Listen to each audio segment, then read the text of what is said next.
Hello everyone, I am Poonam and welcome back to Kabir smart classes.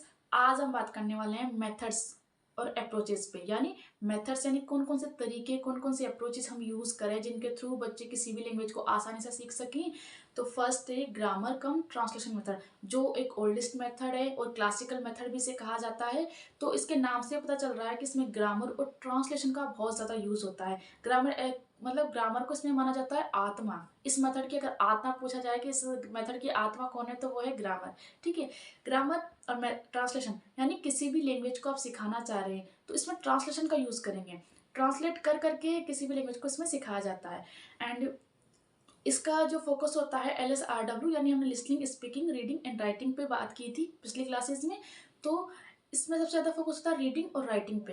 And इसका intention होता है कि बच्चों को किसी भी लिटरेचर को पढ़ाया जा सके आसानी से। ठीक है। एंड इसमें जो मेथड यूज़ किया जाता है वो डिडक्टिव मेथड होता है, यानी पहले रूल्स बच्चों को बताए जाएंगे, उसके बाद उसमें एग्जाम्पल्स पे बात की जाएगी, यानी डिडक्टिव मेथड इसमें यूज़ किया जाता है। जो हमने मैक्सिम्स में देखा था, अगर आपने शॉर्ट्स नहीं देखे मैक्सिम्स वाले तो वो आप देख लीजिए, वहाँ से आपको डिडक्टिव मेथड एंड यानी इसमें जो नोन टू अननोन यूज किया जाता है, यानी प्रीवियस नॉलेज पे बात की जाएगी पहले, उसके बाद नई नॉलेज इसमें दी जाएगी। यानी इस मैक्सिम्स की हमने बात की हुई है हमारी शॉर्ट्स में, वहाँ अगर आपने नहीं देखा है तो उसे देख लीजिए एक बार, तो वहाँ से कॉन्सेप्ट क्लियर हो जाएगा कि नॉन टू अननोन क्या होता है एंड मैक्सिम्स क्या होते हैं।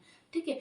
इसी को कंटिन्यू करते हैं। जैसे हम ग्रामर कम ट्रांसलेशन मेथड को एडवांटेज और डिसएडवांटेज में अगर हम डिवाइड करते हैं, तो इसका एडवांटेज यही है कि इसमें बच्चा जो होता है वो बहुत अच्छी उसको ग्रामर की नॉलेज होती है, वो बहुत अच्छी हो जाती है, वोकेबलरी भी अच्छी हो जाती है एंड वो मतलब चीज़ों को पढ़ना स्टार्ट कर देता है।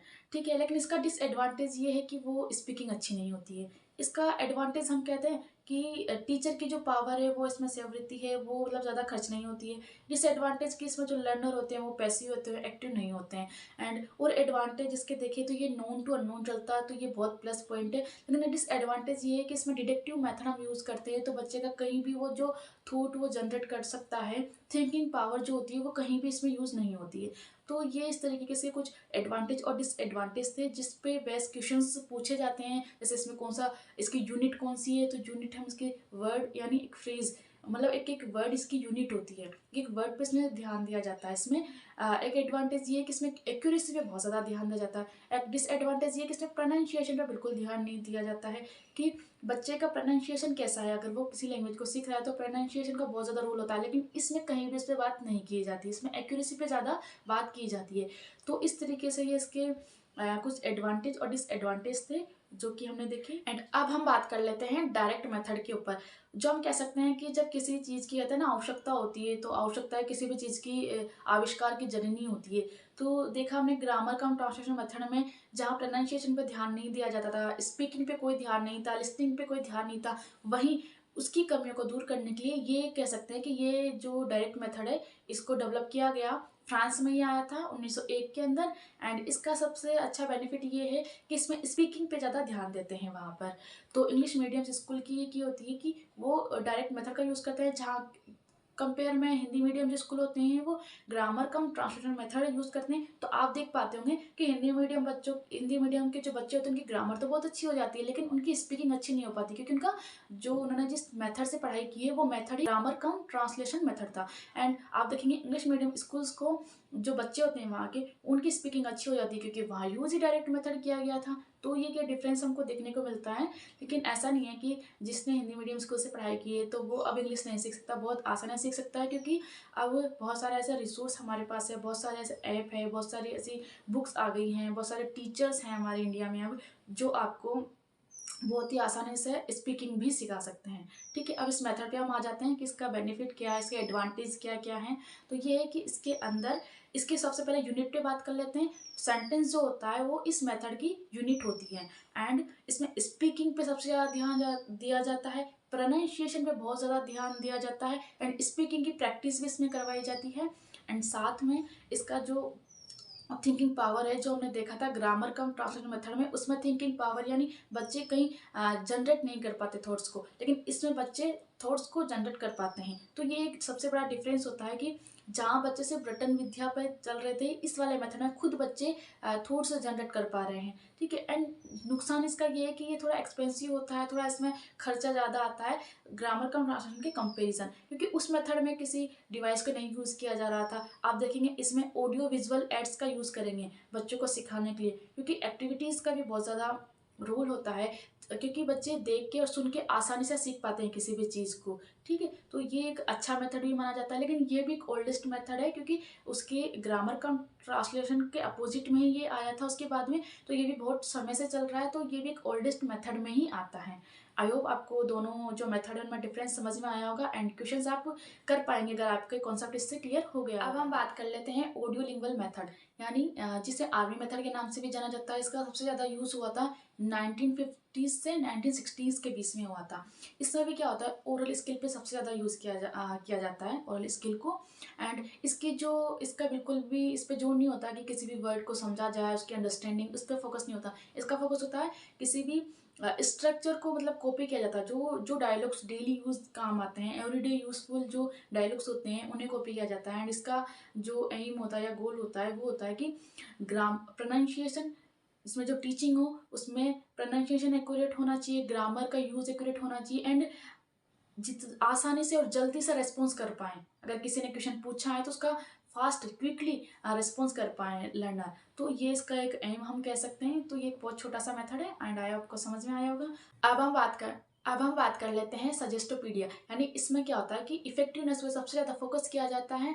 एंड इसका ये चाहता है कि इसके अंदर बच्चों के सामने ऐसे वेरियस चॉइस ऑफर की जाए, यानी अलग अलग चीज़ें उनके सामने प्रेजेंट की जाए, और जो क्लासरूम हो उसका जो एटमॉस्फियर है वो है सभी बच्चों के लिए कॉमन हो और उनके लिए कॉन्फिडेंस आए।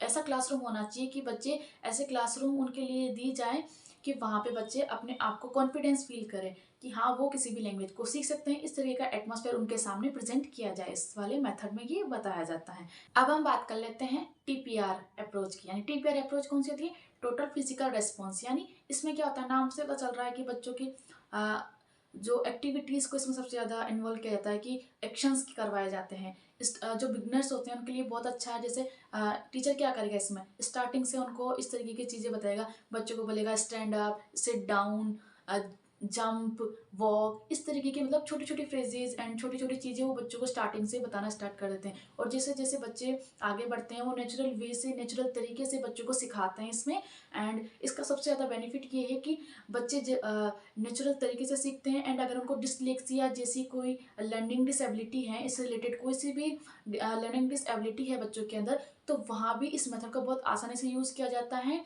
एंड वहाँ ये बहुत ज़्यादा यूज़फुल होता है ऐसी जगह पर जहाँ पे बच्चों को डिसलेक्सिया जैसी कोई लर्निंग डिसेबिलिटी है, तो ये बहुत ही ज़्यादा यूज़फुल है वहाँ पे। एंड जैसे जैसे टाइम निकलता है बच्चों को जैसे सिट डाउन, ये छोटी छोटी फ्रेजेस पहले सिखाई गई थी, उसके बाद वो डिटेल से आगे चीज़ों को बताया जाता है एंड वो चीज़ों को और कॉम्प्लिकेटेड किया जाता है इसके अंदर, यानी धीरे धीरे बच्चों का लेवल इसमें बढ़ाया जाता है। तो धीरे धीरे ऐसे करके कि एडवांस लेवल तक बच्चों को इसमें लैंग्वेज सिखाई जाती है। यानी इसमें क्या होता है, साइलेंट में जैसे नाम से ऐसा लग रहा होगा कि कोई बात ही नहीं करता होगा।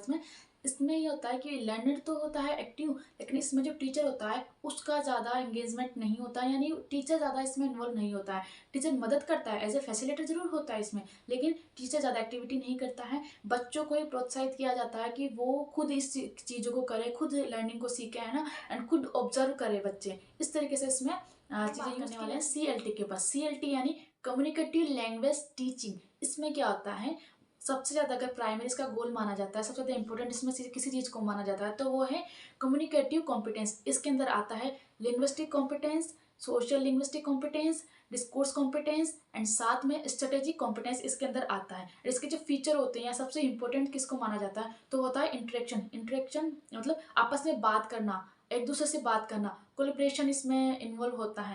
यानी जैसे आपने इंस्टाग्राम पे भी आजकल देखा होगा कि इंस्टाग्राम पे नया फीचर आया है कि आपको कोई पोस्ट करनी है तो आप किसी के भी साथ उसे कोलिब्रेट कर सकते हैं, यानी आप एक दो से तीन लोग मिलके एक पोस्ट को कर सकते हैं। ठीक है, तो क्या हुआ, ज़्यादा लोगों तक आपकी चीज़ें पहुँचेगी। तो इसमें क्या होता है, लर्निंग में भी इसका बहुत ज़्यादा यूज़ किया जा रहा है कि कोलिब्रेशन किया जाए।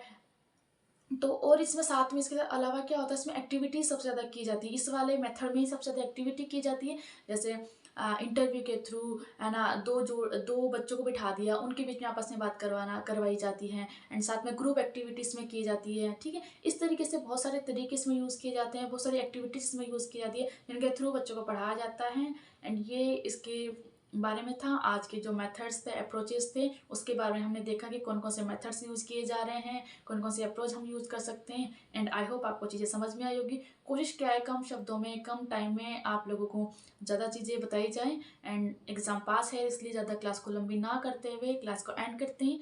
आज की क्लास में सिर्फ इतना। अगर क्लास अच्छी लगी तो please like, subscribe and share करना ना भूलें। Thank you.